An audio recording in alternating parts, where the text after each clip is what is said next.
Hello and welcome to Historical, where we're travelling the past through words that have shaped the world.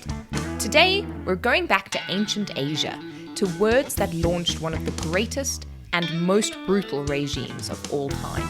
If that sounds like the antidote to your Tuesday commute, you might want to brace for some pretty dark satire, a few big murders, and a little bit of Genghis Khan. In the spirit of the 21st century, I feel compelled to point out that before Genghis Khan became a slightly murdery conqueror, he had a very rough childhood. It's about 1169 BCE, and Northeast Asia is populated by mostly nomadic, mostly independent tribes.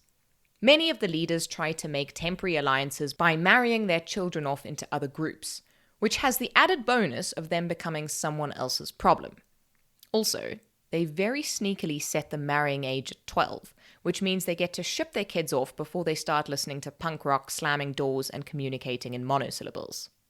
Fortunately, they have a lot of children, so this is easy to do. Unfortunately, it doesn't have a very good success rate, so there's still a fair amount of warring and maiming and very uncomfortable family dinners. Genghis Khan, or Temüjin to use his real name, is 9 years old, and he's been taken by his father to the home of the girl he's betrothed to marry. As we said, he's only about 9 years old, so he's far more interested in riding horses and killing ants with a magnifying glass than in taking out the bins and driving his wife to Lamaze classes. But the custom is that he'll live in his father-in-law-to-be's house until he hits the far more sensible age of 12, at which point he'll settle down into the monotonous bliss of matrimony and try not to be crushed under the weight of his own joy. Sadly for him, and his dad, his father is poisoned by the Tatar tribe on his way back. The Tatars have been enemies of Temüjin's tribe for a long time, so possibly the most surprising thing here is that his dad thought it was a good idea to share a beer and a burger with them. Genghis Khan returns home to his mother and his 8 siblings, but this is not the kind of ancient community that puts you onto a casserole rotation for 6 months after a bereavement. They chuck the family out so that they don't have to spend resources on them or deal with the threat of jumped-up adolescents who think they've inherited the right to be in charge. The ancient world is littered with stories of wars that could have been avoided if first, second, and third-born sons hadn't decided to have coffin-side brawls over the will. And a lot of people died as a result, which is obviously not a vibe. The death of a leader is also a great time for ambitious generals to get a foot in the door, and the trifling matter of a grieving woman with children isn't usually enough to generate any sort of pause. So Temüjin's family lived in a state of fairly abject poverty, and he was eventually captured by another tribe and forced into slavery. One night, he notices that his guards for the evening are obviously the runners-up on the B team, and whacks them over the head with his wooden collar. Word of his escape spreads, and a couple of people help him to return to his family. The early years of Genghis Khan's life are full of stories about people helping him at quite considerable personal cost and for quite little in return. Whether you think this shows incredible force of personality or that he already had the murderous glint in his eyes is totally up to you. Not a lot survives about Genghis Khan's early years because not a lot was ever written down. We know there was a long period of struggle for survival and a lot of rivalry between the various siblings. Also, he may or may not have murdered his brother. He definitely managed to find time to circle back to the girl he'd originally been meant to marry, but the honeymoon was barely over before she was captured by a tribe who seems to have had some idea of punishing Temüjin for the fact that his father had once kidnapped his mother.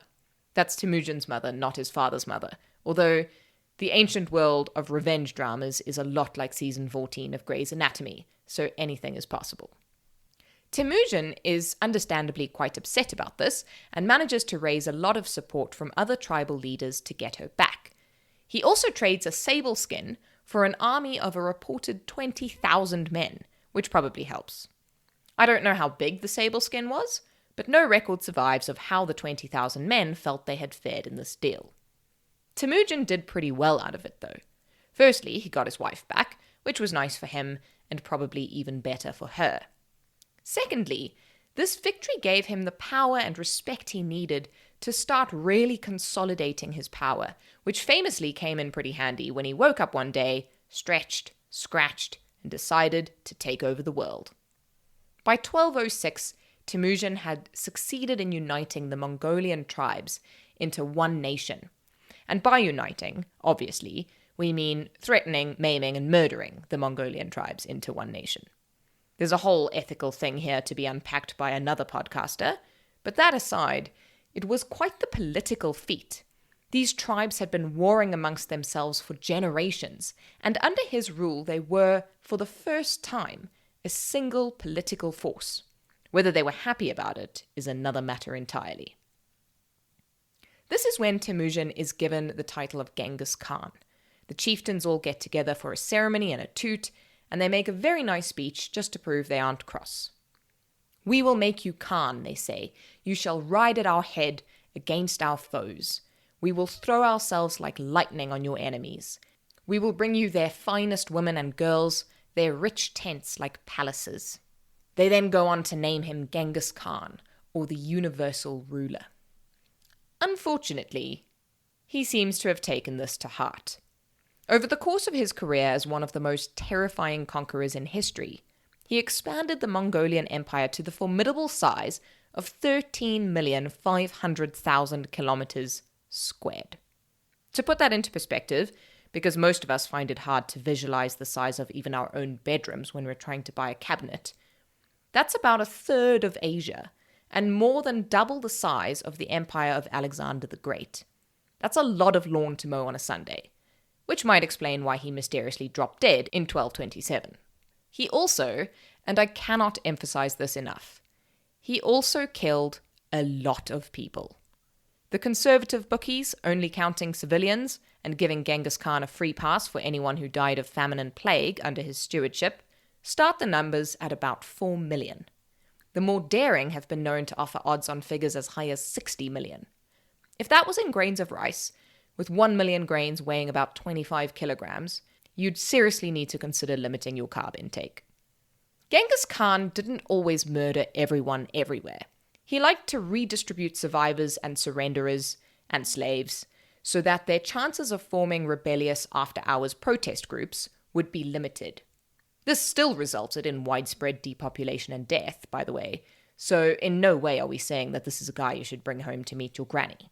There are also a few gruesome stories that haven't yet been supported by any hard evidence or archaeology, and may have been exaggerated over time. But on a few occasions, regardless of where you draw the line, and of how forgiving you want to be to ancient people in ancient times, he crossed the line so fully that he could barely see the banks on the other side. In 1221, for example, Genghis Khan had taken an army to Nishapur, a city in northeastern Iran. The residents decided they weren't super keen on being forced into Genghis Khan's empire, and they revolted. In the ensuing scuffle, the Khan's son-in-law was shot and killed by an arrow. Genghis Khan, who keeps literally thousands of concubines, decides that this is a good time to start tuning in to the thoughts and feelings of women. He asks his pregnant daughter what she would like to do in revenge, and she responds by saying that she wants the entire population to be killed, including, allegedly, their dogs and cats and pets of any form. She wants no living thing to outlive her dead husband. Genghis Khan, deciding to take the advice of a grieving, traumatized woman, and apparently not questioning whether he maybe took his bloodthirsty angel to too many bring-your-daughter-to-work days, gives in. Over the course of the next 10 days, he and his army murder absolutely everyone. The entire population is slaughtered and decapitated, and some reports even suggest that their heads are piled into pyramids. The entire city is abandoned and falls into ruin until a team of excavators dig it up in the mid-20th century. In amongst all of this war and hardship and death, Genghis Khan found the time, somehow, to create an entirely new political system for the Mongolian Empire. The laws that governed it are known as the Yasa, and they seem to have started as wartime decrees, which were later expanded and codified.